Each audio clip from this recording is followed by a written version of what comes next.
Hi, and welcome everyone to Ethereal Encounters Unveiled. Today we are broadcasting live on the United Public Radio Network and the UFO Paranormal Radio Network, 105.3 on the Gulf Coast and 107.7 FM in beautiful New Orleans. Hello, everyone. Always so excited to be here with you today.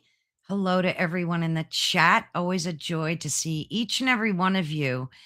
So today, I'm kind of excited about this topic. Love UFO stuff, as we all do. And who better to talk about it than with Preston Dennett? So yay, super excited about that. We've had him, of course, on the show several times, and always an honor. So as you just heard, welcome to Ethereal Encounters Unveiled. If you're on YouTube, which I'm sure you are, please be sure and subscribe to my channel. That would mean the world to me if you did. We love the support from you guys. And all it takes is a click. So please be sure to do that. And of course, much thanks to United Public Radio Network and the UFO Paranormal Radio Network, which is available on 105.3 FM on the Gulf Coast and 107.7 FM in New Orleans. And of course, if you're on any social media platform, you can feel free to join us in a chat room to connect with our wonderful guest today. So a little intro so you can kind of get a taste for what we're going to be talking about. We're going to step into a subject that refuses to sit quietly in the corners of culture, especially nowadays. There's so much about disclosure going on, so this is like the perfect topic. For decades, people with no prior interest in UFOs, teachers, pilots, police officers, families, they've all reported, a lot of them have reported encounters that share striking similarities. Humanoid beings described in chilling detail, unexplained periods of missing time, and in some cases, physical evidence left behind. Marks on the ground, electromagnetic interference, and medical after effects, which is really wild, right? There are multiple witnesses describing the same impossible crafts performing maneuvers no known technology can replicate. In his book, Not From Here, Selected UFO Articles, Volume 5, veteran researcher Preston Dennett compiles some of the most compelling cases and reports that go beyond blurry lights in the sky and into close range encounters that challenge our assumptions about reality itself.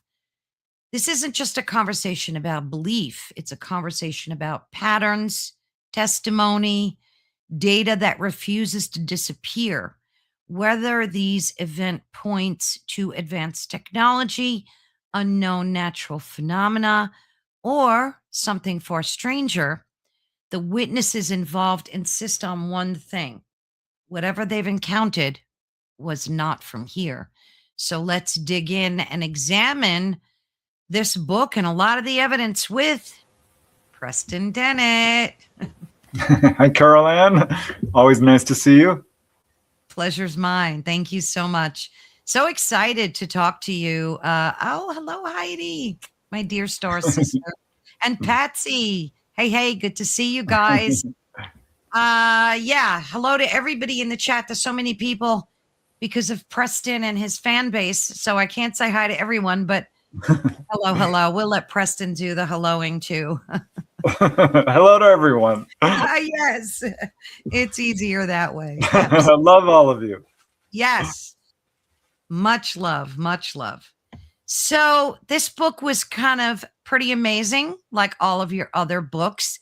And of course, this is volume 5, right? From in the series.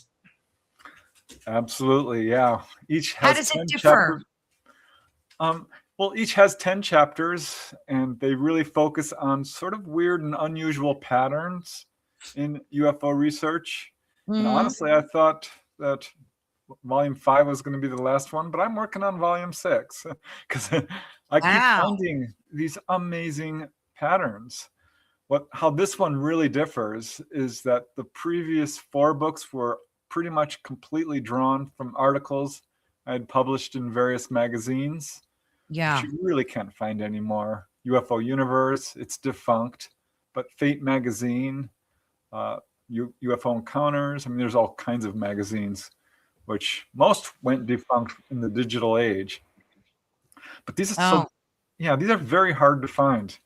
And one day yeah. I'm like, all my research, half of it, half of the things I've written about were not available. So that was kind of the idea for this whole series. But volume 5, only I think 1 or 2 of these were previously published. So it's pretty much all new information in terms Nice. of, not being published before, I should say. But I draw on a wide variety of sources, connecting with, the other researchers, certainly, Yeah. but the UFO News Clipping Service, God bless Lucius Farish for starting that, because that adds a huge resource tool.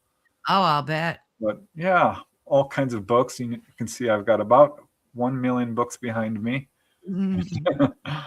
All the UFO reporting centers, they've been very helpful. So I cast a wide net. And it's funny because I'll be reading along and suddenly I'm like, well, this is a really unusual case. And then I find another. And then when I find a third, that's when my alarm bells goes off and I'm like, let's dive deep on this. So I've really covered a lot of very unusual topics in this whole series. And can I just name a few of them from Of course. from Go the ahead. previous volumes? Like in volume 1 had phone call from an alien. There's been a bunch of cases. Yeah. Or UFOs over graveyards, 20, 30 cases. The alien clown connection, UFOs that hover over mines, that's volume 1. Volume 2 would be alien gifts, people who've gotten actual ET artifacts, or the UFO breathing pool, when people are submerged under this liquid while on board a UFO and made to breathe it. The smell of UFOs. What do UFOs smell like? What do ETs smell like? Book 3, let's see, Ouija board UFO contacts, UFOs over Wow. prison, Bigfoot UFO encounters, people who've received instructions or information on how UFOs operate. Book 4 would be cases where people's car was lifted up off the road and deposited further on down the road. Very strange. That is UFOs strange. UFOs over airports. That's a thing. They're landing, they're hovering, humanoids are being seen. The ET fertilizer connection. Didn't know that was a thing. People who've crashed into UFOs. So those are some people who had physical altercations with ETs. And then we get to book 5, which has 10 different topics like these. I covered one chapter about people who see enormous numbers of UFOs. Not 10, not 20, not 30. We're talking over 100. Not a whole lot of cases, but there's some. Another chapter is about some firsthand CE5 cases I personally investigated. Another that I thought was really important, because I was on Facebook, Carolyn, and somebody really, pissed me off. Yeah. When they said, if UFOs are real, how come no astronomers have seen UFOs? My head exploded. I'm like, what is wrong with you? And so I put a chapter in there of all the really prominent astronomers. And I can tell you there's like hundreds of them. So I just put in like the top 20 who've seen And UFOs. amateur astronomers too. Yeah. Yeah. Another pattern I found, because, I love sitcoms, Friends and, so forth. Friends never covered the UFO topic, but almost every other sitcom did. Some barely touched upon it. Big Bang barely mentioned it. But I Love Lucy did. Married with Children, Leave It to Beaver. So I found about 20, 30, and I didn't get all of them. I missed some major ones. Bob Newhart, I didn't know. Night Court, missed that one. But yeah, there's a whole bunch of sitcoms that have tackled this subject, and how they do it and how they present this is in some ways fascinating and in other ways chilling. Honestly, it's like, ooh. Yeah. The twin connection, twins are a thing when it comes to UFOs. That Yeah. has never really been studied. What is going on here? A lot of twins in the contactee population. So, these are some of the topics. Alien Yeah. names, because ETs have names too, it turns out, just like us. Again, you Wow. don't hear a lot about that. The biggest chapter is warnings, because ETs are constantly warning people, providing information about how we're on the wrong path. So I could have done a book on that, and I've Yeah. always meant to, but each time I try to tackle it, I get so overwhelmed because everyone gets that message. I Yeah. could write a 500-page book. If I have the time, I will. But yeah, people who've been taken on board with their dogs. And my favorite chapter is alien books. People who are taken on board and shown a book. Dolly I've had that. heard of that. Yeah. A number of people have had that. So those are the I think topics. Dolly mentioned that when we were talking to her, right? That she had a book, but she couldn't take it off the ship. Or am I confusing her with somebody else? No, I could have sworn. she sure did. And it's Yeah, I thought so. my favorite case of all of them. It's funny, whenever I start discovering these patterns, I turn to Dolly and I kind of like casually ask her, don't suppose you know anything about people who've levitated, or no, wait, but people who've shrunk down as a result of a UFO encounter? Have you ever dealt with anything like that? And of course, she had this amazing experience where she saw someone get shrunk down. That's a chapter in one of the books. They will Wow. shrink people down. It's crazy. Some of the stuff that you just don't hear about because it's so bizarre, most researchers won't touch them. What language are the books written in? Are there any details on that? Well, generally, it's a kind of a trick question. They're not so much words. Often, it's more pictures and concepts and telepathic and downloading. But it's in your native language, generally speaking. That makes sense. Yeah, which would make sense. They're not quite books as we would think of them. They're in book form. It's really interesting, Caroline, because almost all of the cases, not all, but the vast majority of them describe it the same way, with these books having these kind of, Betty Andreasson, for example, described this almost emerald blue cover with glowing white pages, which is what Betty Hill described. Right. Whitley Strieber said his was covered with jewels and stuff. Dolly's like, mine looked like sapphire, emerald. So these are the kinds of descriptions people give. The pages are not paper; they're glowing white. Oh, Dolly, mine speaks Swedish. English and Anunnaki. And great. Very cool. Very cool. It was interesting because, I was talking about this in depth with Dolly because we included a whole section of this on the book Symmetry. And she's like, well, these books, we all have one. And this is essentially linked to the Akashic Library. Yeah. I've been doing a lot of having a lot of discussions with a lot of my guests that are well versed in the Akashic records. And yeah, there's definitely a correlation.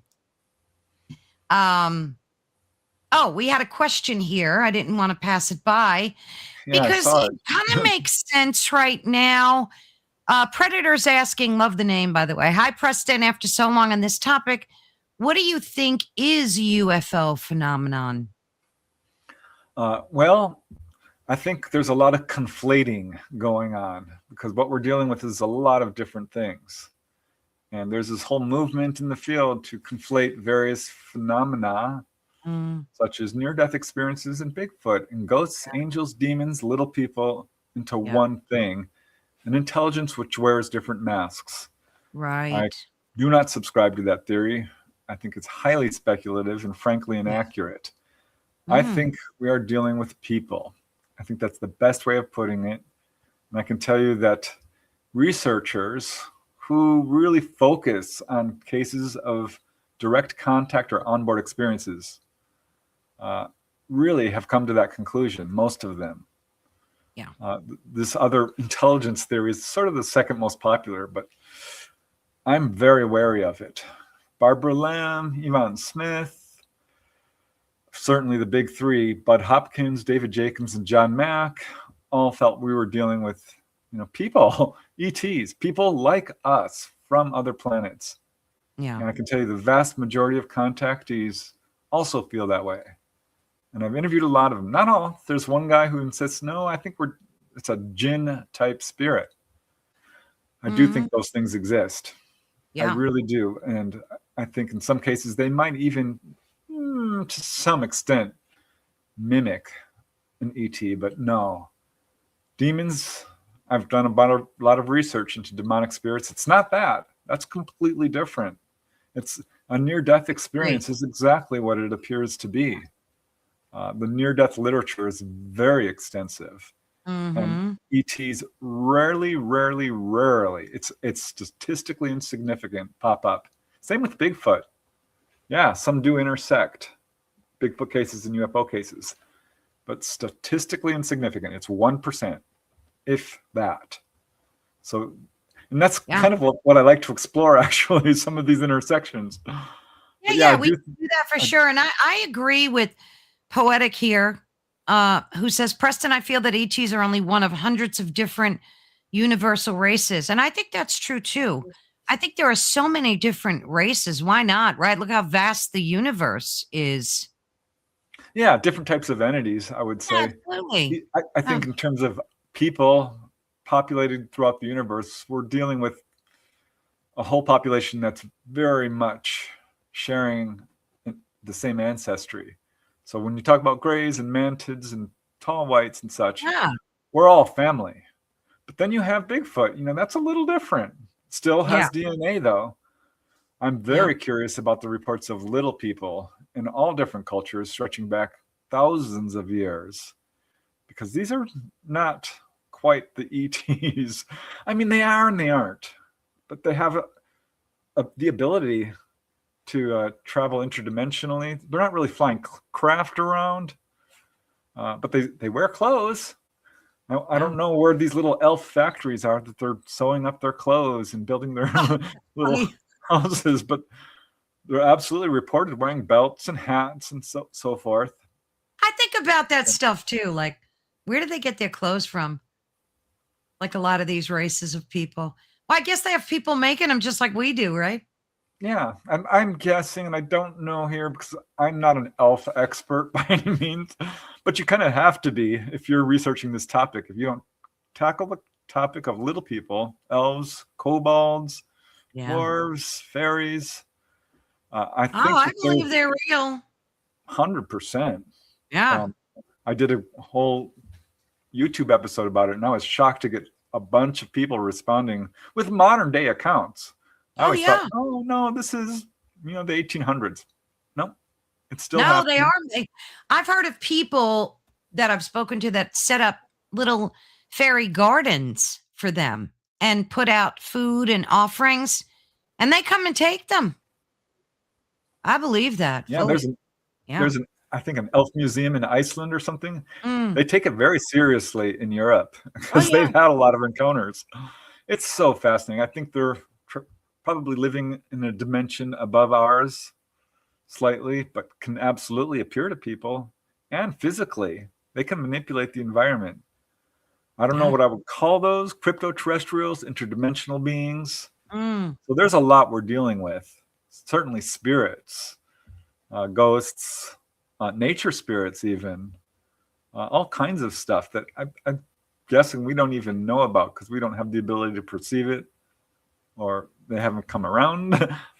But yeah, I think in terms of the UFO phenomenon, when there's a craft in the sky and it's got windows and it's leaving landing traces and it's appearing on radar and it's causing magnetic anomalies and it's pulling people on board and healing them. Those are people. Those are people very much like us. Yeah. Dunsel wants to know if you're ever going to write a book about little people encounters. You have that in your radar?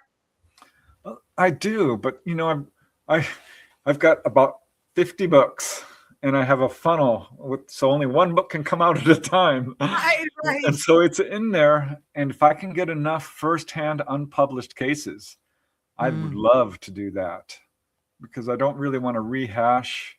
There's so many books being published that are just complete rehashes of things that are already out there. That's a good if point. I could do, finding really interesting patterns to that sort of thing, I would absolutely do a rehash type book, because that's kind of what the Not From Here volumes are.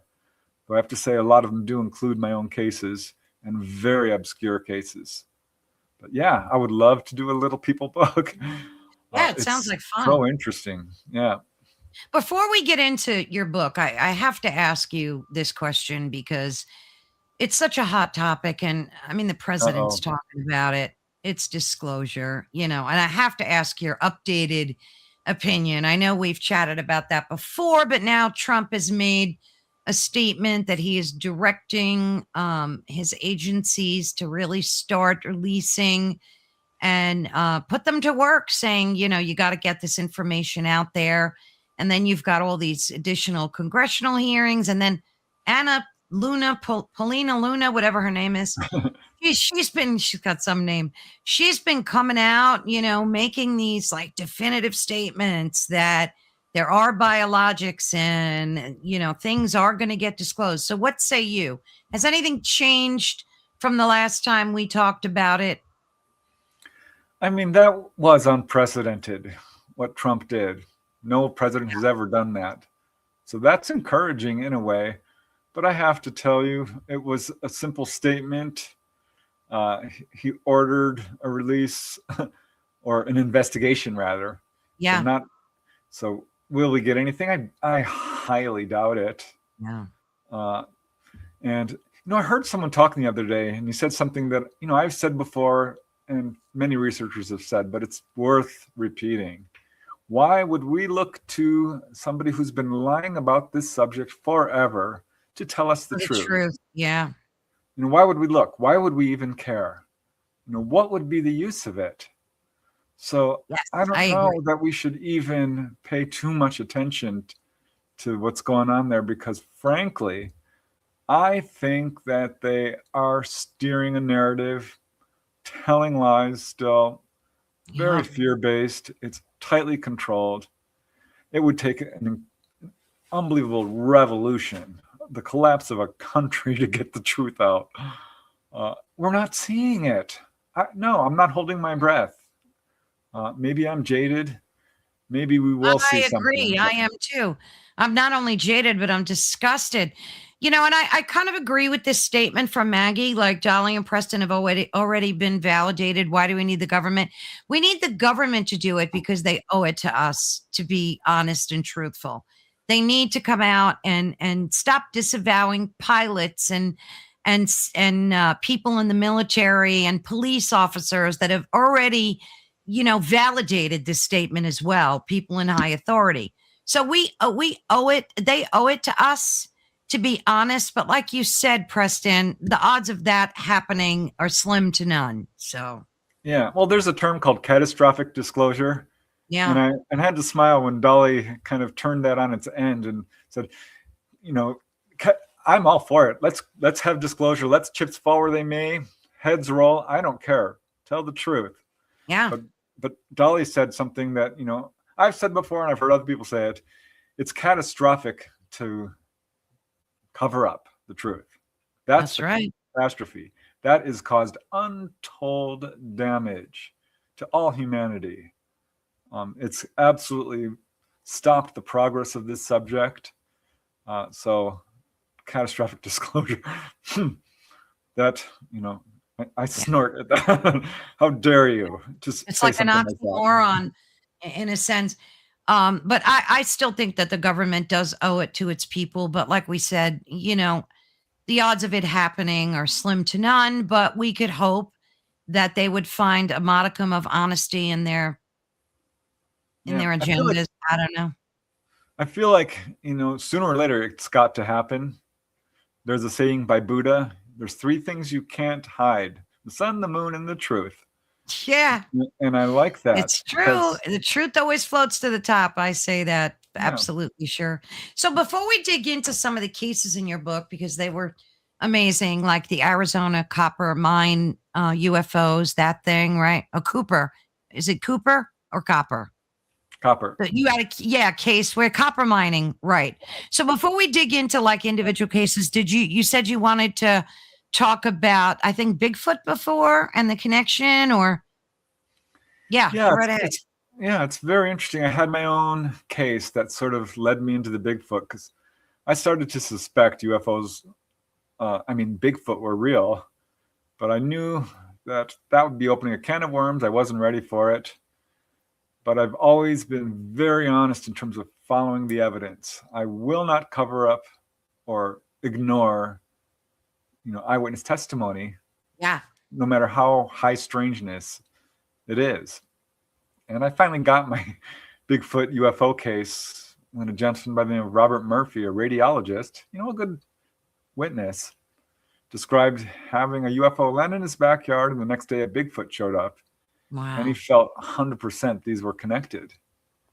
And I started getting a few other cases. And so I buckled down, started investigating Bigfoot and writing about it. Ended up writing a whole book on Bigfoot. And finally, I'm like, okay, let's look at these cases where they show up at the same time. Yeah. Because there are probably about 50 or 100 of them Wow, that's that a are lot. well known. Yeah, it is a lot.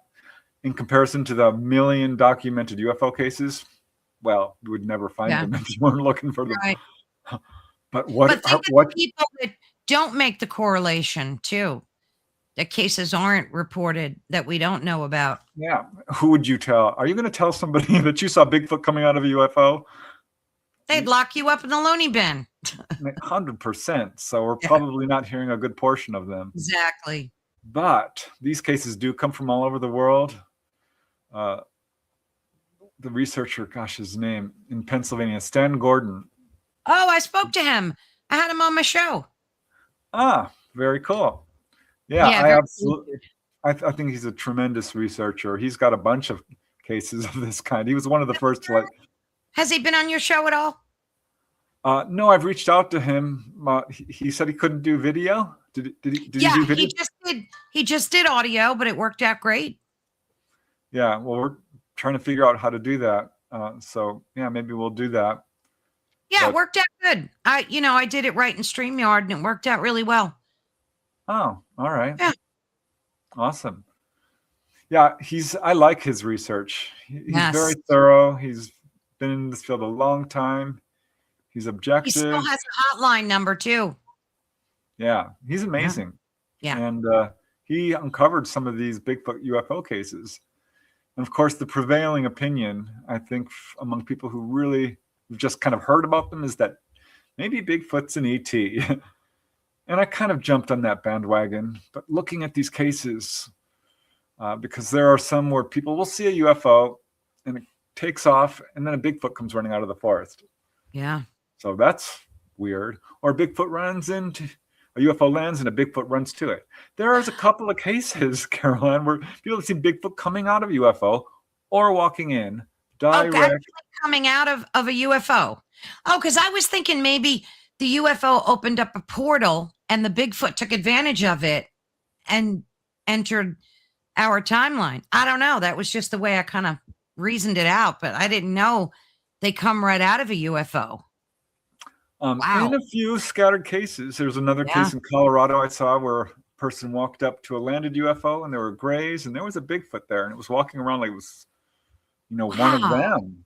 Yeah. So, there's a number of these kinds of cases. Now, if you research Bigfoot, you'll see these accounts go back hundreds of years. Yeah. And there's variations. There's a name for them in every county or country or state. Florida, they call it the skunk ape. Sasquatch up in Canada, we call it Bigfoot.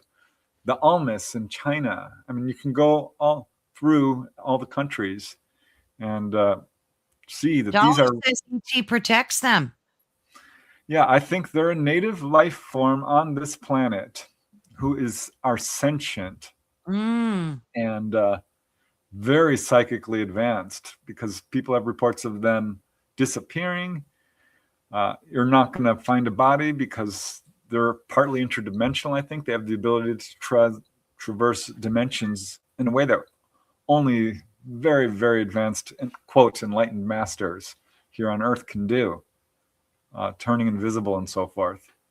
But I think they're flesh and blood creatures. We know this because they do make footprints. They leave, there's all kinds of hair samples, blood samples, samples of their waist. I mean, you name it. There was one called Old Cripplefoot. They knew him because he had a very distinctive tracks. And they followed his tracks for miles. The evidence for Bigfoot is overwhelming. It is. Absolutely. Here's my conclusion when it comes to this connection. I think, and gosh, I'm sorry to all skeptics out there because you're going to think I am out of my mind, but I think this is what's going on. I think Bigfoot are contactees, just like a person would be. So when you see Bigfoot and UFO phenomena intersecting, it's because Bigfoot is contacting UFOs. ETs are contacting Bigfoot. And yeah, like Dolly says, there's some reporting on that they're the protectors, that they're very much have been on this planet for a very long time. That would kind of make sense, Preston. I don't think that's crazy at all. I think that makes a lot of sense. And it absolutely fits in with the fact that ETs show an interest in all life forms on this planet. Yeah. And, if they're sentient, it would absolutely make a whole lot of sense. And I think they are sentient. It's so interesting, Caroline, because I researched Bigfoot. It's shocking. Some of these cases are not necessarily Bigfoot, but more like wild men, Cro-Magnon, Neanderthal. Our planet is not as well explored as you might think. Oh, yeah. Yeah. There are places where apparently these guys live out in the Brazilian rainforest or the Amazon forest or what have you. There are sightings of pterodactyl flying through the skies. So I mean, why not? Like maybe there are some living, in volcanoes or deep mountains underground. Who knows? I don't doubt that either. I know. I've heard about the pterodactyls. I'm kind of on the fence about that, but because that's just. I mean, that's. I know it seems crazy. To swallow. But I know about the reports. I do wonder about it, and I know that people have been taken on board and seen what amounts to extinct creatures, dinosaur-like creatures and stuff. So maybe some are being let go into our environment. I'll have to ask Dolly about that because she would probably know. But it's certainly interesting. Like the chupacabra. That was a new manifestation. That we don't have historical reports of that. Right.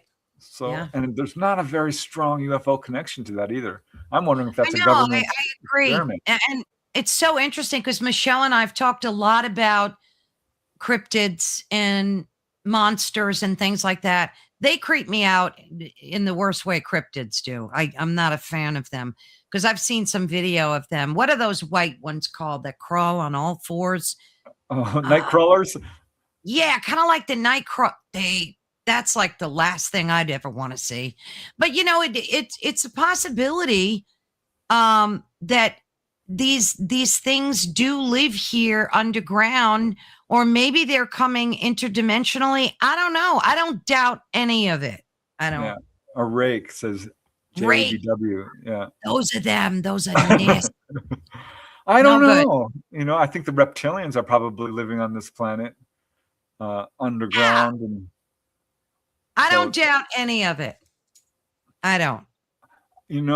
When I found out UFOs were real, that kind of broke my whole belief system. So I don't want to doubt things and then find out again I was wrong. Exactly. Like it's good to keep an open perspective about it. And I look at it like this too, especially with the craft and the UFOs. If there are millions of reports out there, they all can't be lying. Exactly. And this is what I tell people. Yeah. People say, what's the best evidence for UFO healings? I got 20 cases that I think would convince any reasonable skeptic and certainly pass a court of law.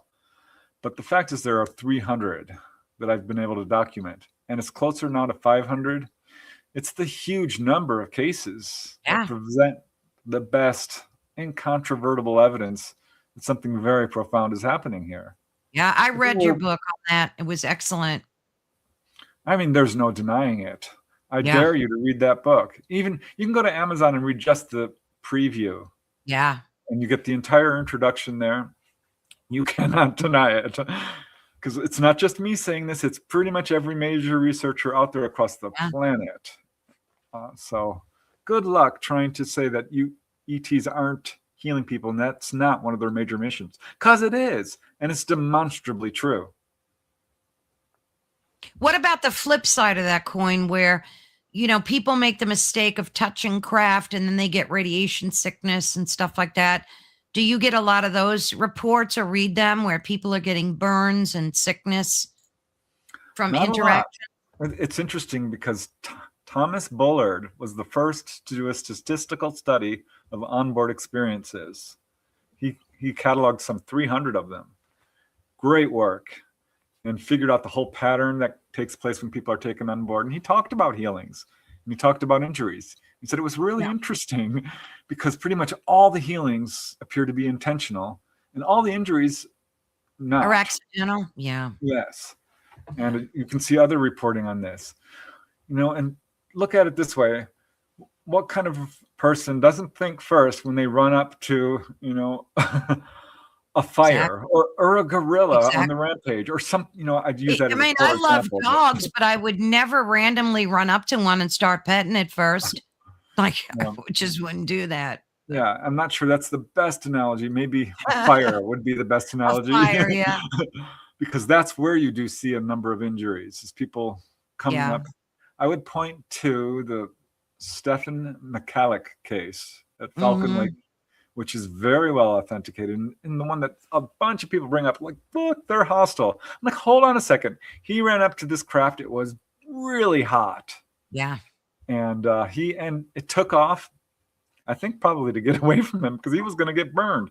He did get burned. His coat caught on fire. He had a grid mark on his chest. Didn't he pass away? I think he passed away eventually, right? Yeah. Yeah, but he was very sick from this. Right. His blood count was very got messed low. Up. And doctors, he had radiation poisoning is what it amounted to. Yes. And they could not figure it out. It's like, what happened? Well, we know what happened. He got too close to a landed UFO. Yeah. So I think that's what I had a section on that. MUFON has their investigative handbook rather. And there's a section on physiological effects, and it's titled Medical Injuries from a UFO. Not a single mention of healings. This is what bothers me. There's bias here. I'm sure there is.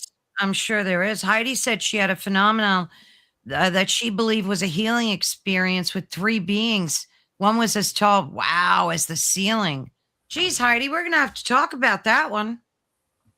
Yeah, that's amazing. People talk about that. Grays can get really tall. We hear 3'4", 5, 6 foot. They can get 7, 8, 9 foot. They can get taller than that. And the mantids certainly can get that tall. Yeah, the mantids I heard were tall. Yeah. I've got 2 cases of mantids that are 15 feet tall that I've personally researched. What? Yes. I'll tell you one real brief. Fallon, Illinois, a teacher, daycare worker. I think this was 2006, if I'm correct. Goes out jogging at 3 a.m. in the morning. She loves to jog early in the morning. God bless her. I could never get up that early.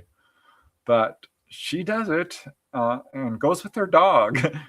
And she's jogging down this street near her house, comes upon a T intersection at Kyle Avenue. And there's a street light there. I looked it up. It's all there. Everything she said was there. A water tower, a high school, a cornfield. And sees what she thought looked like a person on stilts walking down the middle of the road. It's a busy road at daytime, but at 3 a.m. nobody's there. Her dog saw it first. The dog stopped, so she stopped, and she's thinking it's a deer, it's a raccoon. No, it was this guy on stilts goes under the streetlights, and of course it's not a guy. It's a mantid, mottled gray brown, very stick-like. Its hands are, kind of like a begging dog, is how they describe it. It's got a huge, almost triangular-shaped head with eyes the size of basketballs. These guys are big. And its head is bent down, and it's scanning the ground, taking 6-foot strides, moving much faster than a normal person. And off it went. She ran after it. I'm like, what? She's like, yeah, I wanted to see what it was. She and her dog ran after it just in time to watch it disappear off into the cornfield. So, yeah, a mantid sighting.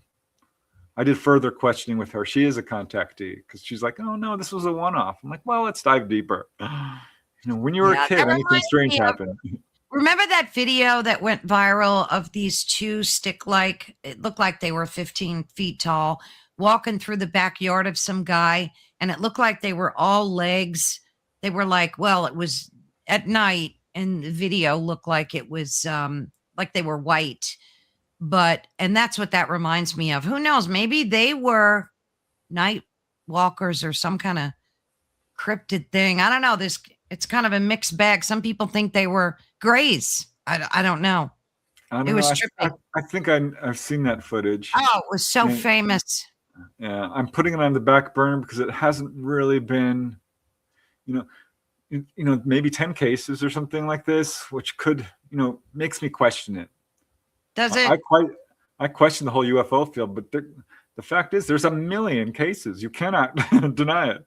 When something is repeated over and over and over and over and over and over, Bigfoot, ghosts, near-death experiences, little people, all of those are very solidly established. So something like that, I'm not going to say no, but I'm putting it on the back burner until you get better verification. That's good. That's why you're the researcher that you are, because you check everything out. Yeah, I think it behooves us all. It's funny, I talk about out-of-body experiences, and people are like, you can't prove it. I'm not trying to prove this to you. It's up to you to do your research. I'm presenting the evidence as we know it. And I really hope that people take the initiative to really do their due diligence to check this stuff out. Absolutely. You can read a million books. You could read 100 books on milk. You'll never know what milk tastes like until you actually drink the milk. That's right. You know what I mean? A simple analogy, but honestly, out-of-body experiences, that's something you can do. You can see ghosts if you want. There's a lot of really well-known haunted places. So yeah, do your own research, I guess, is what I'm saying. Yeah. I mean, it's a good thing to do. You can't just believe everything on face value either. It's always good to, and don't use just AI either, because that already, lies to us and tells us what we want to hear rather than the truth lots of times. So. Yeah, it's quite sad, isn't it? It is. Very sad. People, put too much face value into it. It's always best to, get the books out, like go to the library, do some good research, right? Yeah, I was going on some of the popular UFO Facebook groups. There's some good ones out there. I like Humanoids with Albert Rosales. MUFON Global page has some good stuff on it. Yeah. There's some good UFO Facebook groups. Most are not good, Carolyn. I was doing a statistical study on it. Over 90% was absolute AI fake. In my humble opinion. But when you see a 8-second piece of footage, because you can get cheap AI to do an 8-second video or 30 seconds, you can kind of tell if you are at all discerning. It's getting better and better. Absolutely. Let me share this with you. These are the Fresco night crawlers. These are the guys that I was talking about. Fresno, right. Fresno. You saw these, right? Is that? Yeah. What's the name of those things? What the girl? Is that? I'm with Ozzy here. Idea. Like, what the heck? Exactly. It's like somebody on stilts. It does. It does. But they caught the same thing in Yosemite years later, and there's 2 of them in this one. I mean, there's multiple videos of these things. Look at these things. Yeah, I don't know, Carol Ann. I've never I gotten a know, it's first-hand trippy. report. It's trippy stuff. I mean, are they ET? Are they No, cryptids? I don't think so. No. No, they're Uh, cryptids. I mean, that video was out before AI, so that's a no, legit video. you can still fake stuff, you know. I guess, but there's so many videos of them things, them night crawlery things. I don't know. I thought for a minute they were ET because again, different races, different types. Well, you have to I don't know. eat, you know, how Yeah. you have to have, some way to manipulate objects. I mean, it doesn't, I don't know. Yeah. I hesitate to endorse those. I'm not going to, I'll just say it. I'm not endorsing that because I don't know about that. Yeah. But you It's seem too much hesitant for to me to say, swallow. yeah. Yeah. That's just me. As a researcher, I do fall on the skeptical side of a lot of things. Yeah. Weirdly, finding out UFOs were real made me more skeptical because I'd been lied to for so Yeah. long. Oh, I'll bet. And people lie. That's a good point. They do. It's unfortunate, but we have to be very careful. And again, there's some videos, but not like we see with the UFO videos. There's Yeah. the photographic evidence for UFOs is mountainous. Yeah. And Well, it's the same with crop circles too. Like I am a total believer in crop circles. And Me too. my personal belief, I think that ET is making them as some type of communication, warnings, all of the above. I mean, or they're coming from ET that lives underneath the core of the earth or at the I don't know. I don't think that. I really think they're ET. I don't think humans are making them.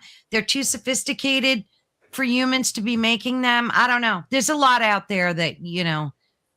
Well, I I've believe. dived deep into that crop Yeah. circles. I haven't been and visiting them, not that deep. Barbara Lamb, she did a whole book on it. She went Yeah. there yearly. Colin Andrews. Yeah, they She did feel some- energy when they're there. They pick up like a source of energy when they walk into them. Oh, they're real. It's They not are Doug and real. Dave.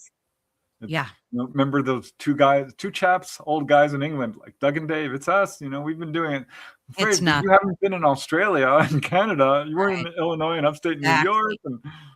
And Great point. I mean, it's a global phenomena. It's truly a global thing. and Dr. Levengood was a scientist who bravely stepped forward and did scientific objective research on it and showed that Exactly. the nodes were expanded Yes. and busted, and you can instantly tell a genuine crop circle from a fake one by putting them under an electron microscope.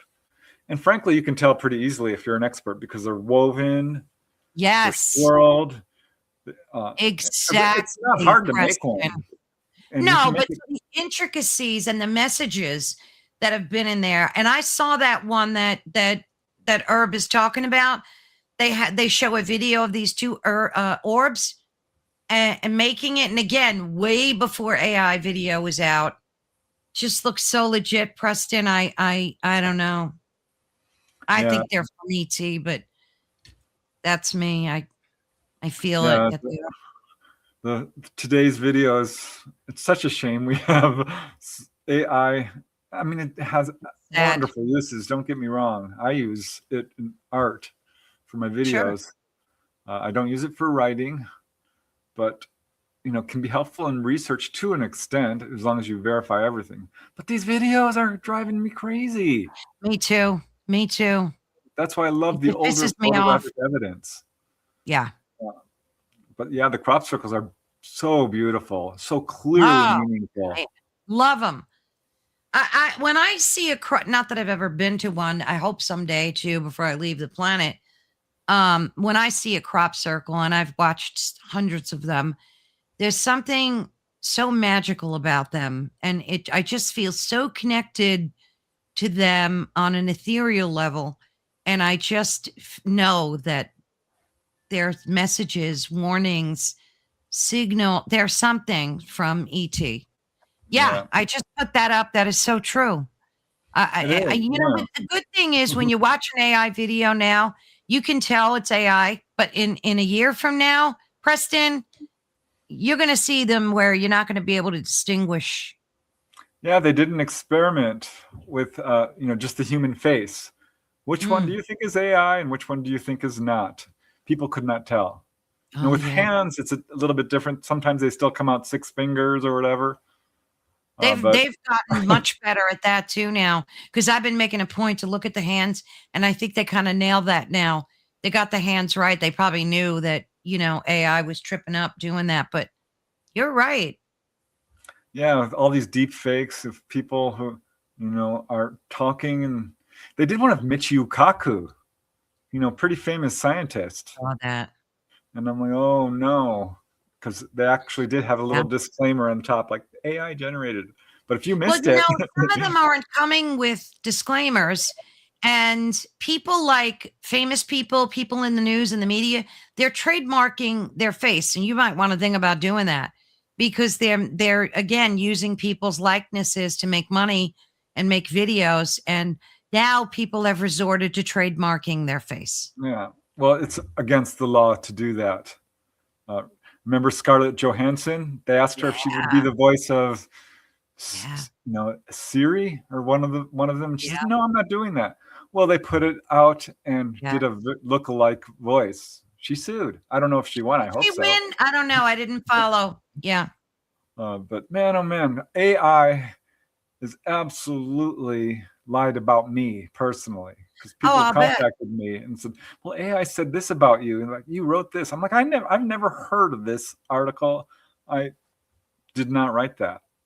Can you correct that? Is there a complaint form or place you can go, Preston, to fix those errors?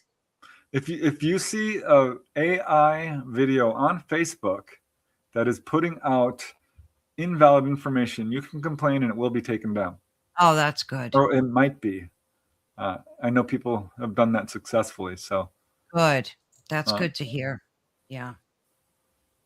So out of that book, you've got so many cases in there. The 7 Windows humanoid encounter, the massive boomerang UFO seen by an entire town. Let's talk about that one.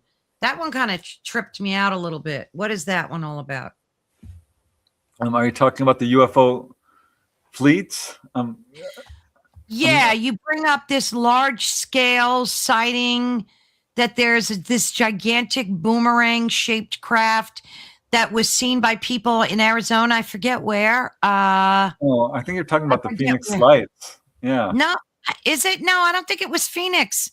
It was something with Morenci. I don't know the name of the town. Oh, okay, Morenci. Morenci, that's it. All right. That's it. Because I know I read it. Got a million cases running through my head. Now I know what you're talking about. Yeah, I covered that in one of the Not From Here volumes about UFOs that hover over our minds.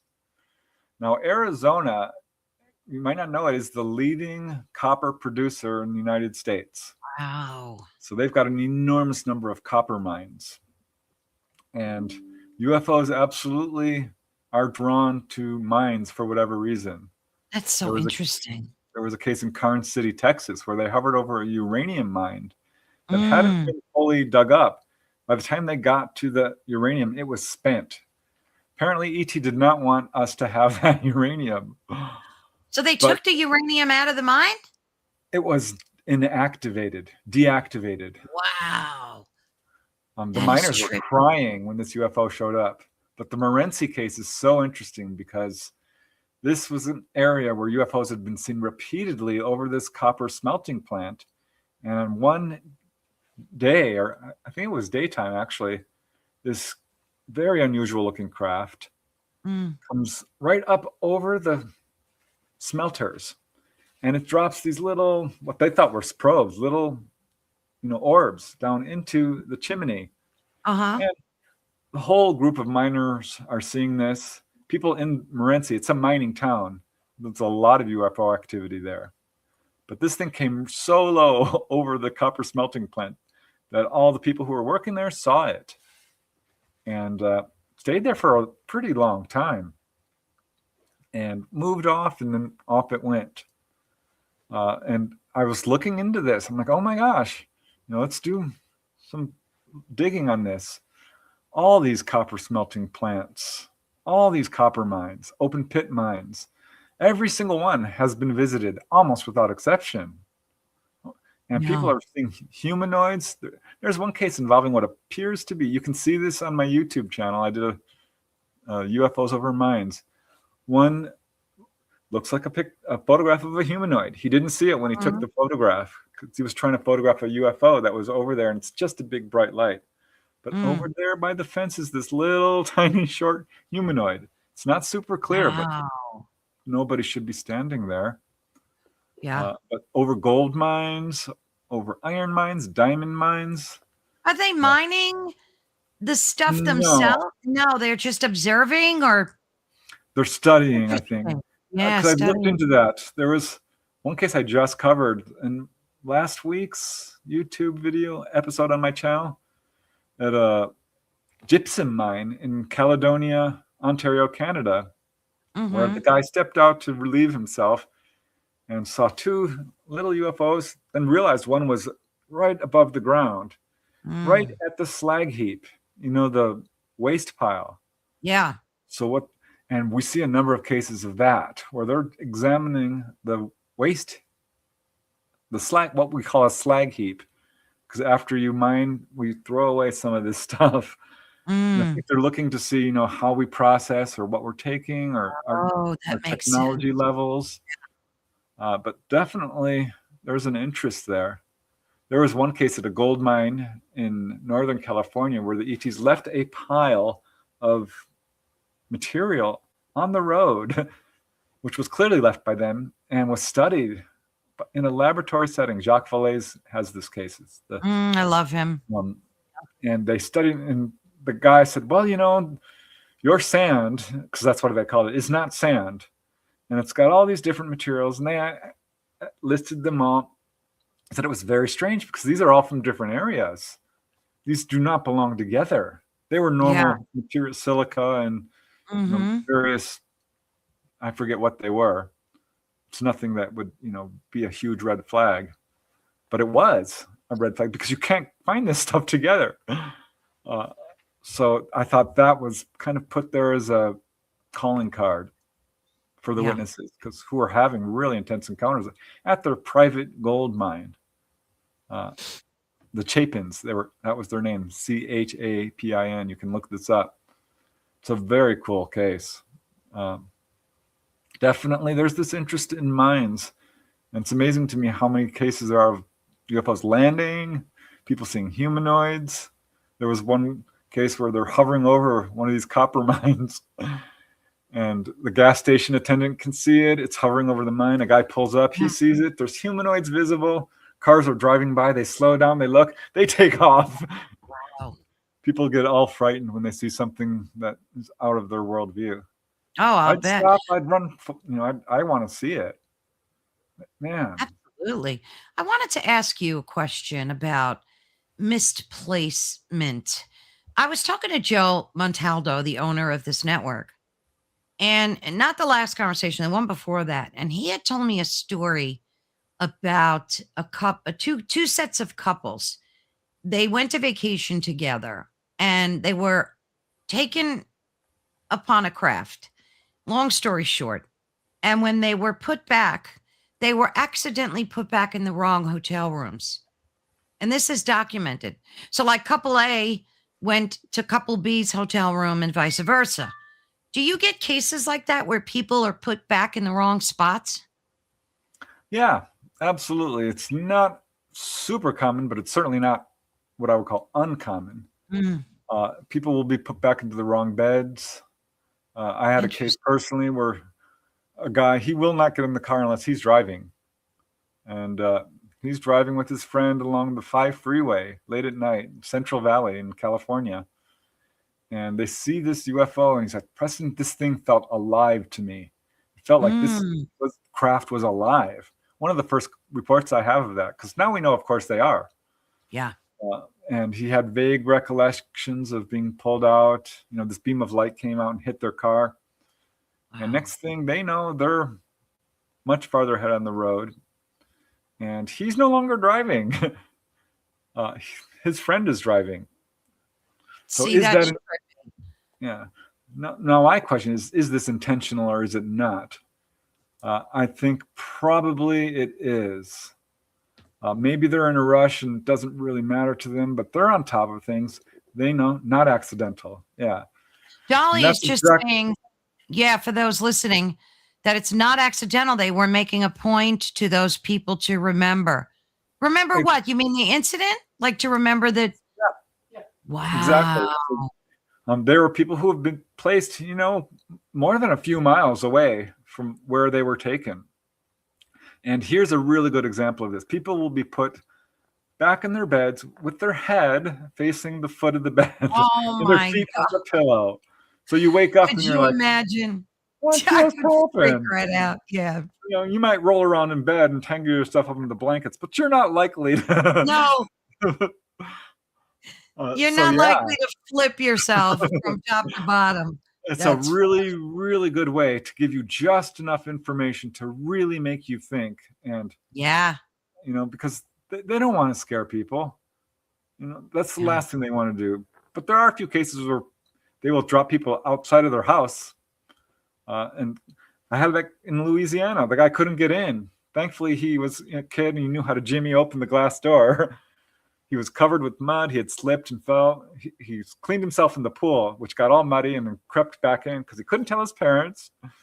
They were strict.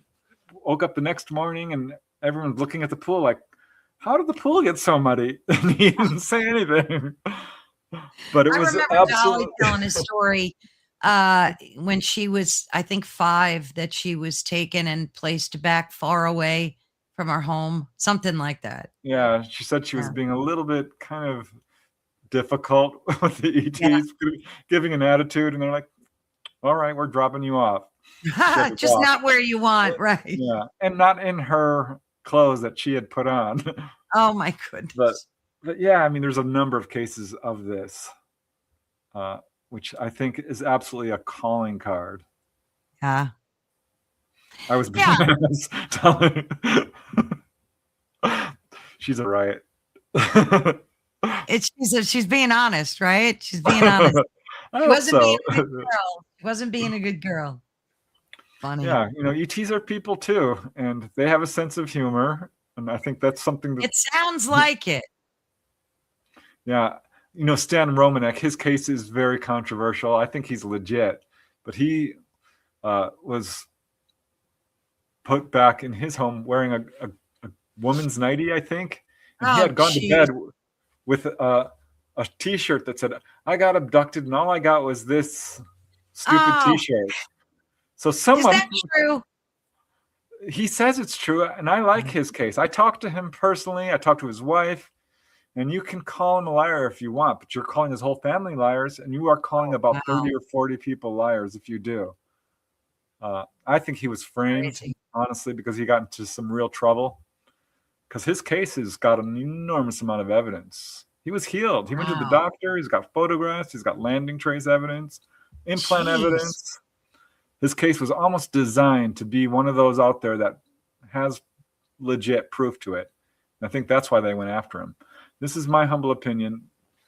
But his case is very controversial. He was apparently caught throwing a pencil and then saying, I didn't do it.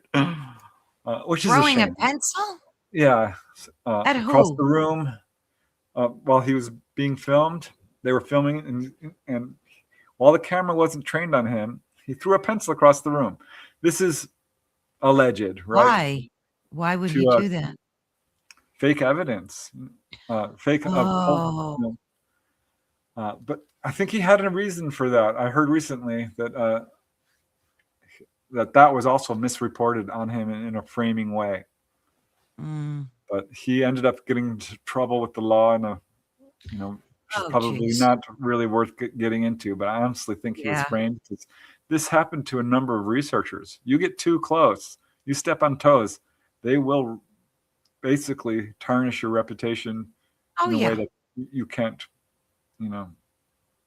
it's a permanent tarnishing of your. Yeah, you got these men in black, right, that are out there doing nefarious stuff. So I don't doubt the government's involvement in making you look bad when they want you to look bad.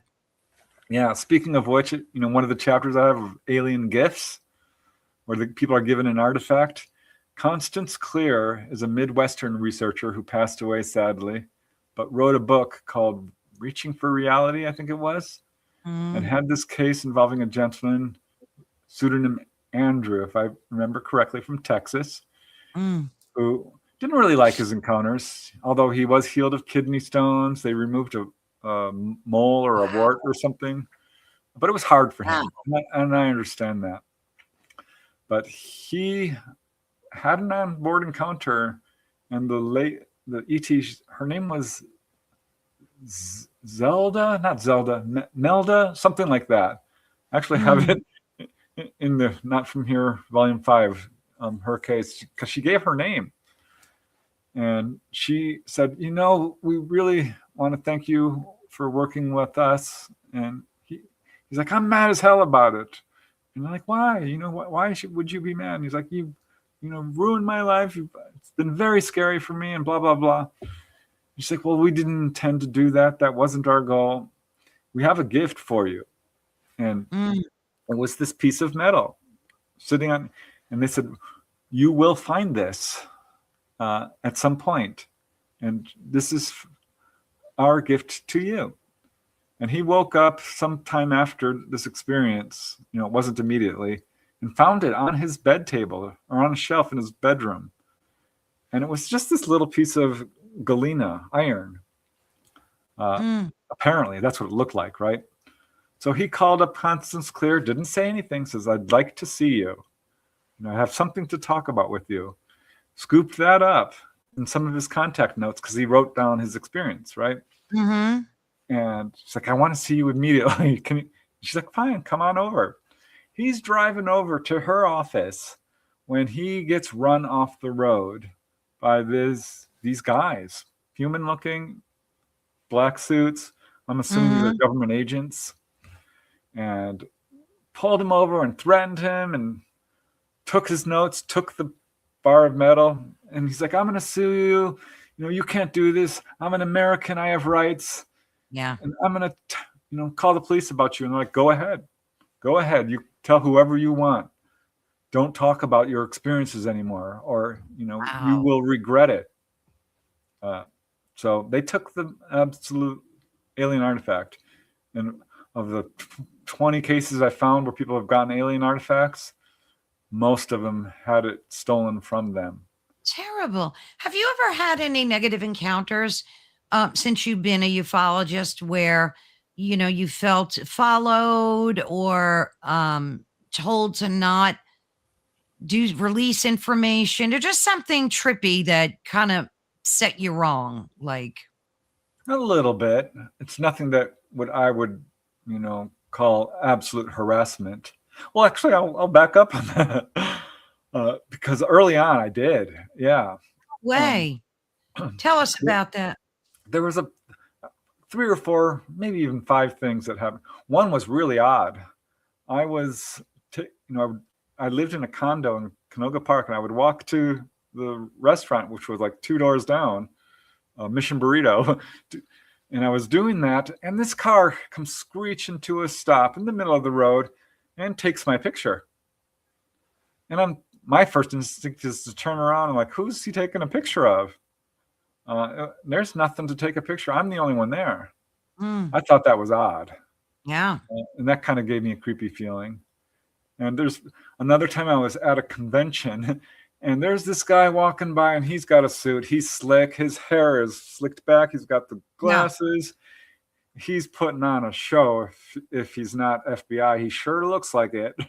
He's very tall, and comes walking up to me and kind of lifts his glasses like, so, hey, what do you got cooking, in the cooker? What are you putting out?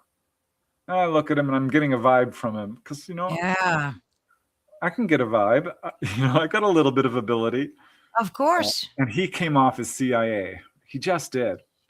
And I just looked at him and I smiled and I said, everything I publish, I make available to all the public. So you can read about it when it's ready. That was a good answer. And another guy, same thing. This guy's sitting in the audience. He's looking CIA and attacks me. Literally, when I'm talking about UFOs over Topanga and cars being followed and a car was lifted up and so forth and landings and the whole deal. And he interrupts me and actually stands up and starts kind of shouting almost, saying this is just weather phenomena. You're not an objective researcher. You don't know what you're talking about. Weather can cause this. And I said, sit down. Weather does not, lift a car up in the sky. Weather does not take a person missing from their room. Weather, and I got a whole clapping from the audience because I'm not going to tolerate that. If you want to, talk to me, talk to me, but don't interrupt. Absolutely. That's rude. The worst one. Just rude. There's two other things. I was in a condo that was a secure building, a locked building with a locked mailbox. And there was no internet. It was just coming out. So I was sending out manuscripts through snail mail. And when I say sending out manuscripts, 40, 50, I sent out UFOs over Topanga to 60 different publishers before someone took it, Llewellyn. And it did really well. But they're so good, Llewellyn. Yeah. They were not receptive.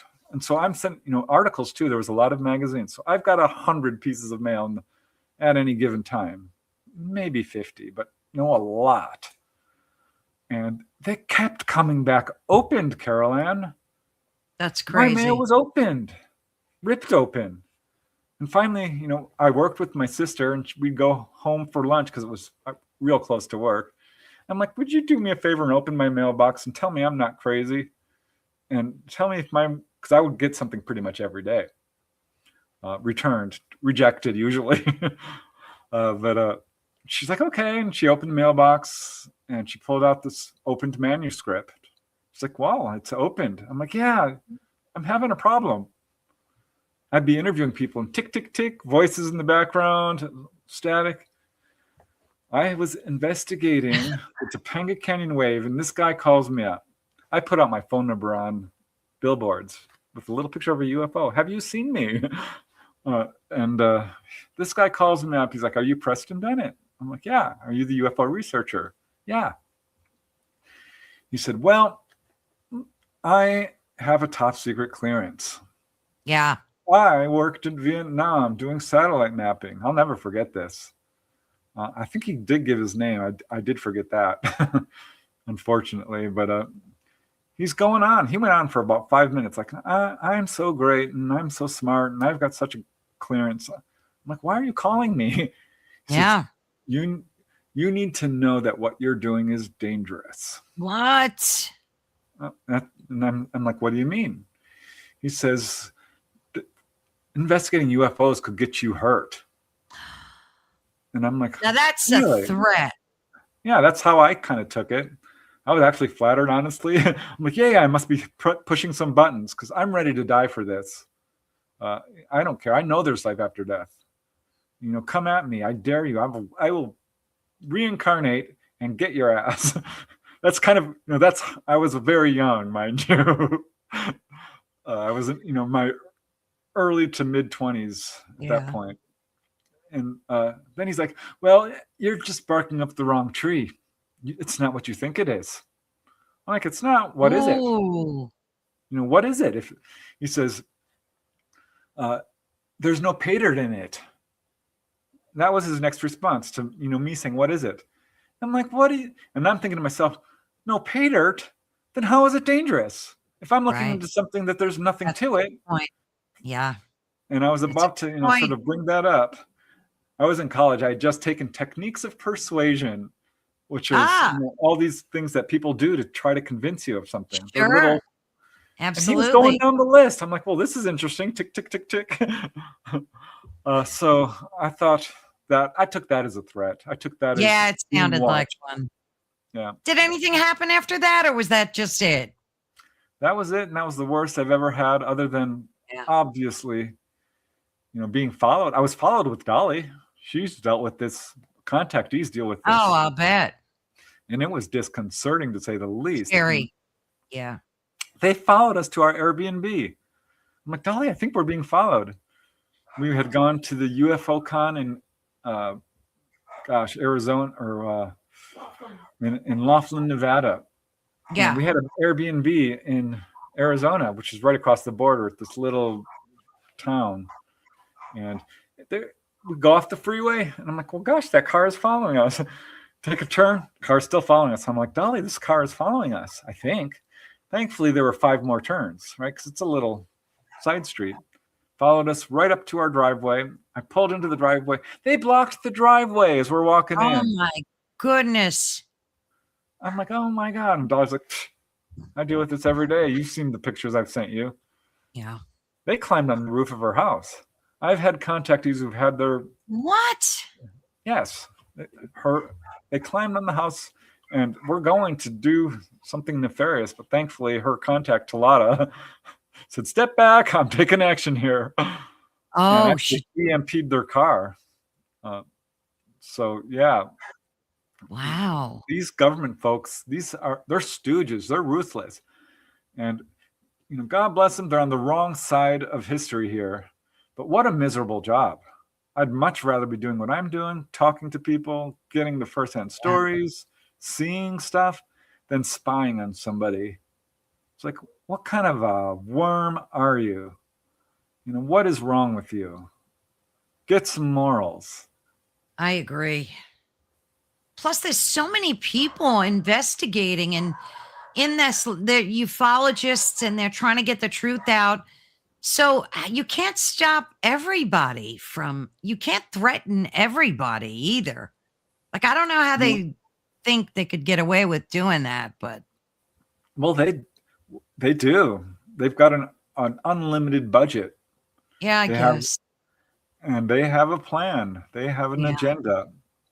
And they've got an army of people if they want. And people have died over this.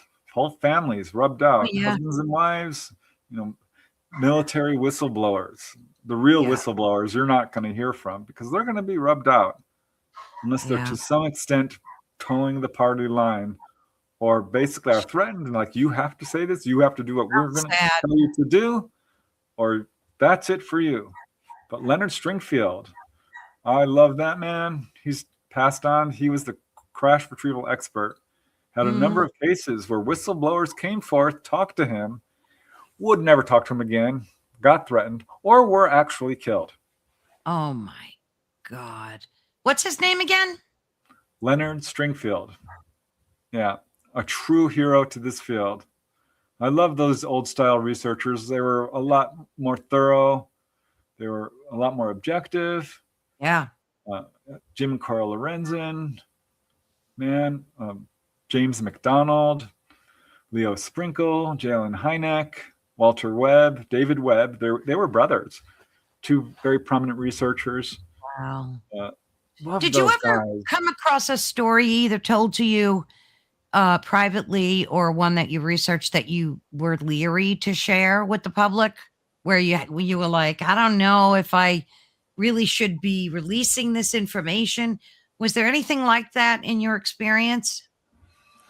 Well, somewhat.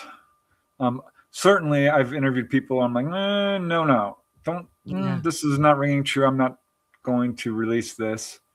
But I've interviewed people, and I'm pretty good at questioning people, because I let them talk, and they'll say something like, "Well, I really can't talk about this part. I don't want to. It's personal." I'm like, "Okay, well, why? What is it about it?" And we'll start circling around, and then they're like, "Well, okay, but off the record." And yes, there was one case I published in my book, such a good case, involving this lady who had just tremendous encounters with this gray, who she had a full-on conversation with. Had some stuff happen to her that she does not want made public.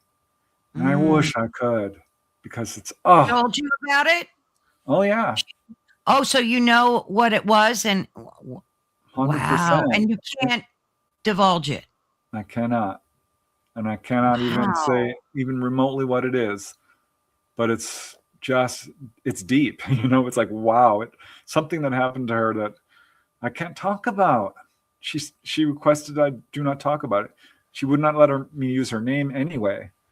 And she was very it for gracious. legit reasons, or was it personal? Like, was it for safety reasons, or she just didn't want that information It out was a there? little bit of both.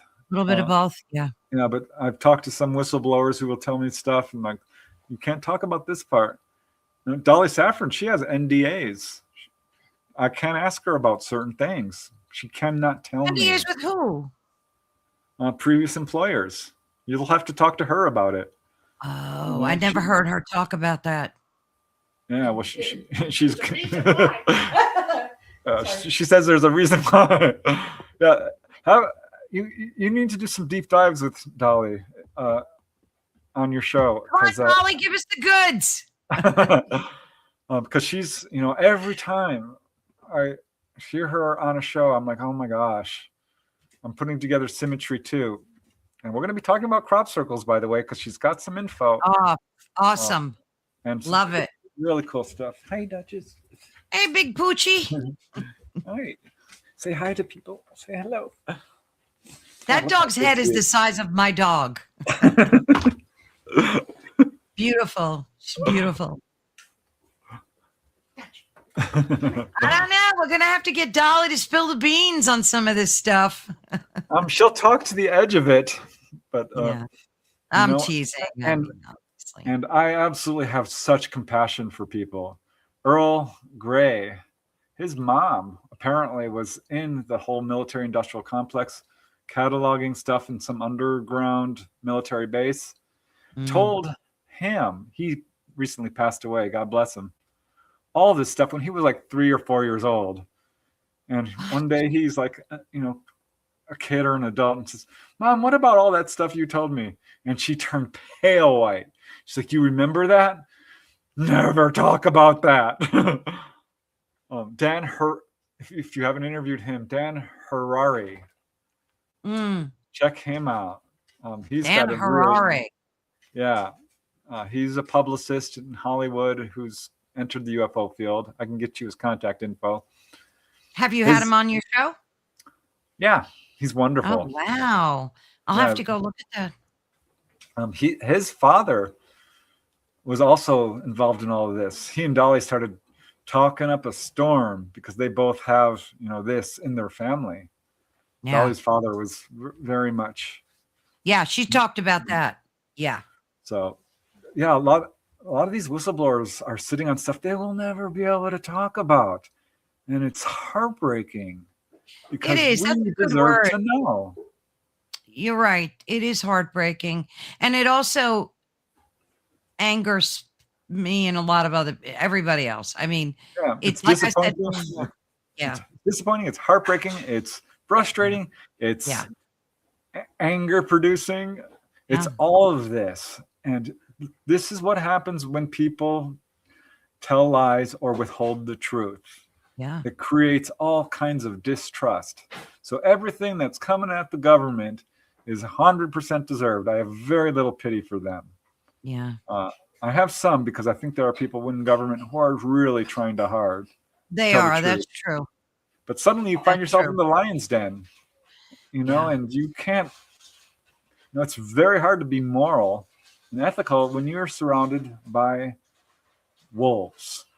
Oh gosh, snakes. That's so true, Preston.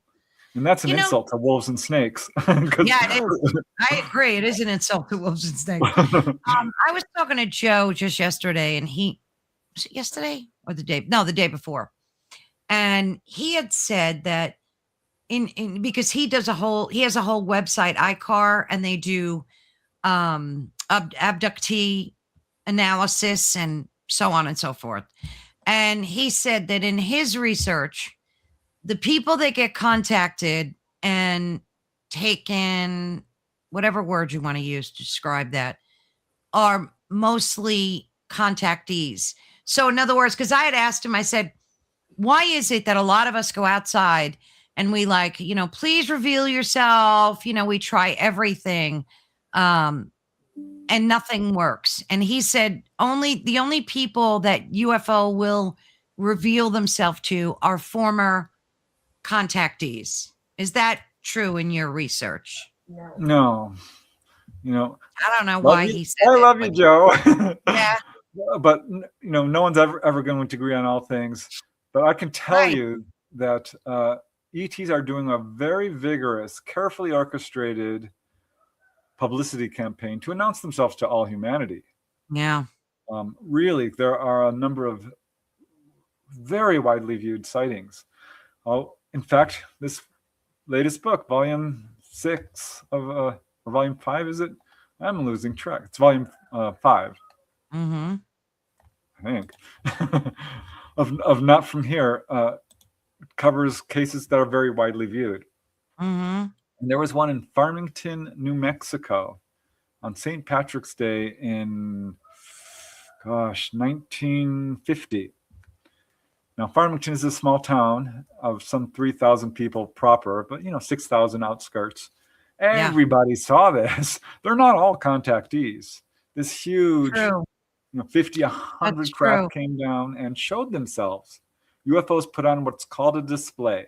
Frank Salisbury wrote the Utah UFO display because in the Wichita Basin of Utah, they were coming down in these waves of sightings. This is what UFO waves are. And if you look at these UFO waves, they're very interesting because it turns out that on the day of the Farmington display, californium, an artificial radioactive element, had just been invented and they were talking about it. If you look at the Topanga Canyon UFO wave, Yeah. the UN was meeting for an Earth Environmental Summit. Oh, so there's like a correlation. Yeah, there was a massive wave over an airbase in Hawaii on Oahu. That was when a whole bunch of nuclear stuff was going on. I heard about that. I heard about The that. French wave of 1954, CERN had just been formed. Ugh. Not Obvious. far away. What about the Phoenix lights? Was there a core? So many people saw them, that craft. Was there anything happening at the time with that? I'm a little bit on the other side of the fence with the Phoenix lights. Because I think what was going on, there was an enormous amount of activity at that time. And this was a false flag operation. There was this article in the MUFON Journal which stated, we have this technology to create holographic displays. I think that's what this was. You think it's that good, the technology, that they could pull something off like that? There was a bunch of reports of people saying they could see the stars through this thing. Oh, well, that's not good. And I always wondered about that. And for a long time, I thought this is a legit craft.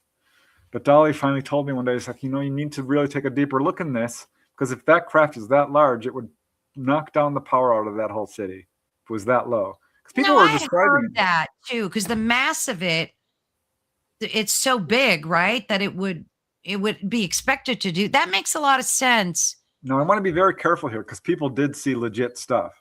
Dr. Lynn Kitai wrote a book about this. She's the go-to gal on the Phoenix Lights, and I adore her. I think that book is amazing. It's a required reading. Bill Hamilton also wrote a book on that case, and I dove deep into it because I wrote UFOs over Arizona. There's some legit stuff going on there, but night, just not the Phoenix Lights. You think that was a hologram? Wow, false flag. I think we need to consider this possibility. Dolly says flat up. I'm telling you, you really need to check that out because that's, what it was. Wow. So, and when she says something, I have to take it seriously because I was taken on board. I met Mama. She proved this is not a matter of belief for me. I had the absolute personal experience of truth, meeting her contacts, seeing the craft. How long ago was that again? I know we talked about that. Did that happen to you? How long ago? It was 2022. Best experience of my life. I mean, it's in the top 10, certainly. Was that when they gave you the liquid to drink, or was that a separate incident? That was it, right? That was it. Yep. It's so cool. I mean, I can't tell you what it felt like to be flying through space. I'm like, oh my God, I'm being taken and I'm going to remember it this time. Because, I had a missing time incident, which I finally unpacked to some degree. Well, And that's I've got a good. lot of memories of being on board, actually.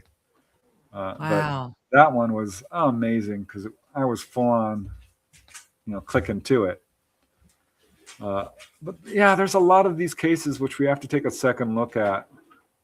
Yeah, I agree. One I would point to would be the Colares incident in Brazil, where these UFOs were shooting down beams of light and hurting people.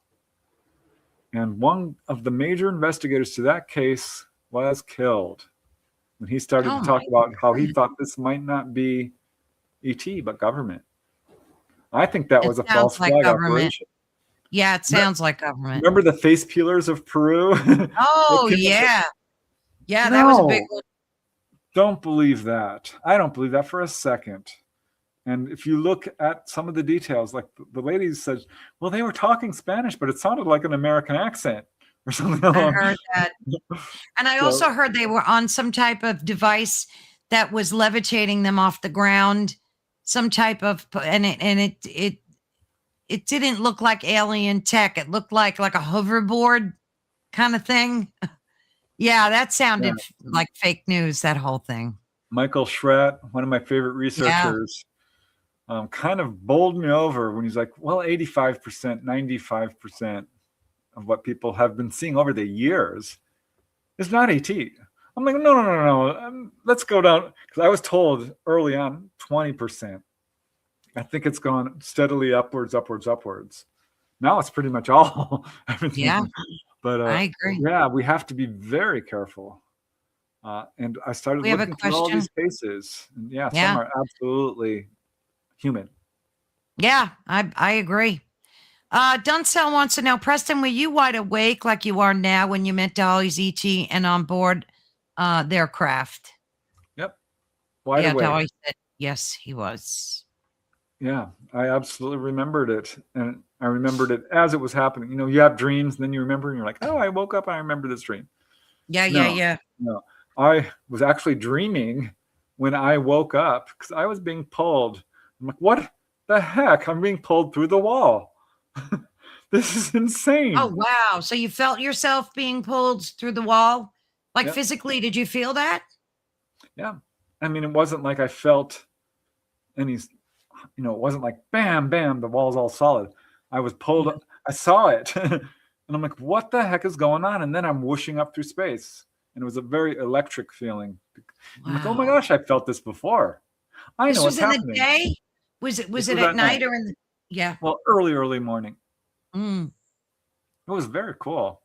Where was Dolly when that was she home or?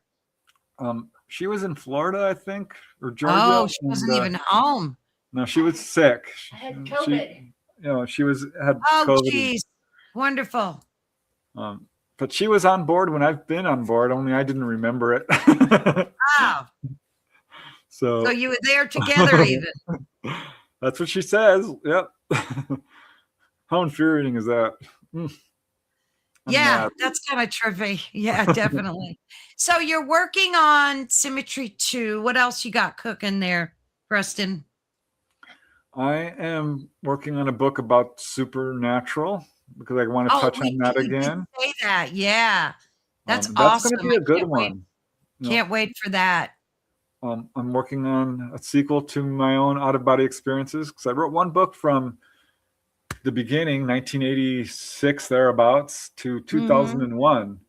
Well, it's 2026. I have 25 years of OBEs that are much better than the early ones. Wow. I've gotten good at it. It's amazing. It's so much fun. I really, really want to dive deeper into that because it's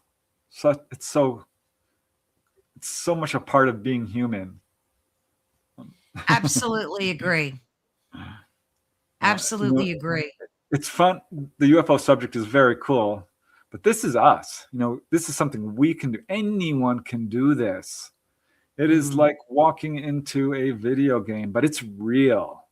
It's a whole new world that anyone can do with almost I don't want to say a minimum of effort, but truly, it's just a matter of what I would call applied knowledge. Preston, you have the best directions for that, instructions, I should say. And we've done at least 2 shows where we've talked about how to do that, in-depth shows. So I recommend anybody go check them out. Yeah, Because email me too. they've helped me greatly be able to do more and more of that myself. Oh, thank you. His name is Oliver, or Ollie for short. My little pooch. Very cute. Now you're going to be teaching classes. You guys are going to be teaching classes if you haven't started already, right? Yeah, we've done a couple. We did one with you, or 2. Yeah. Aside from that, I thought you and Dolly were going to start. But yeah, we are. And I just want to shout out real quick. Email me, prestonufo@gmail.com, and I'll send you the OBE guide. It's my first name and the word UFO. It's 2 pages. It's very concise, almost too concise, because you really need to do the steps. That's the only thing that's stopping people from going OBE, is they're not doing the work. Fear, laziness, skepticism. But honestly, you have to do the work. Totally agree with that. You mentioned one thing that always stood with me, that if you want to test whether or not you're having an experience or not, take your finger and try to put it through a table or a door. And I've had to do that once or twice. So that was so helpful. Yeah, that will only work if you do it at least 3 times a day, every day. Yeah. And it's funny because you really have to ask that question: could I possibly be out of body right now? And then try that. Because that's the thing. It's so real on the other side. Most people never quite realize, oh my gosh, I'm out of body. But you will when that finger goes through the wall and you're like, oh my God. So funny. So trippy. So aside from that, those things, well, I know you've got a lot of books lined up in your brain. When is Symmetry 2 due out? Do you have an expected ETA? I am aiming for this summer. It's now #1 high priority. Oh, nice. And if I have to, do what I have to do, I am going to get it done. Yeah. Because here's the problem, Carol. On my YouTube channel, it takes me about 40 hours to put out a darn video. Yeah. I'm a little bit of a perfectionist, so I need to either take a break from that and just buckle down and get it done. Which I might do. Just take, for the next 2 weeks, no episodes, sorry. If that's what I have to do, I'm going to do it. Yeah. But I'm going to get it done. So I'm so excited about it. Oh, it's a good book. I'm reading it. Amen. I'm polishing it up as I write, because I've learned, do the best you can first time around. And I think it's going to be. Well, book 1 was excellent, Symmetry, and I know that's not going to be the title, Symmetry 2, because we have a special title. Yeah, because you're going to have a special title. Wonderful. Well, thank you so much. I can't believe 2 hours almost flew by already. Of course, we'll have you back. There's so much still to talk about. So many questions left that I didn't get to answer you. So we're going to definitely be doing this again. Preston, thank you so very much. It's always a joy and a privilege to spend time with you. I feel the same way, Caroline. It's always a lot of fun. And I thought this was an amazing show. So it was. We learned a lot. Thank you very much. Thank you, dear. Always a joy. Thank everyone in the chat. Oh, did you have any questions that you stored before we say goodbye? That I don't want to be rude and forget. No, I didn't. It's so hard for me to pay attention to chat. I was so focused on what you were saying. I didn't really. I tried to get to them. Let me just see. Oh, love you too, girl. Dolly, of course. Oh, of course. Not lovely comments. Thank you, Poetic Poems. You made my day. Sweetheart. Koo Thunder. Oh, hi, sweetie. Rewatch it. Definitely rewatch. It was very, very informative. One of my favorites with you, Preston. Thank you. My pleasure. Aside from the astral, the OBE stuff, love them. Those are like, and I really love the one we did on remote viewing. That was a kick butt, right? That was a good one. Are you teaching? I always have fun with you. Yeah.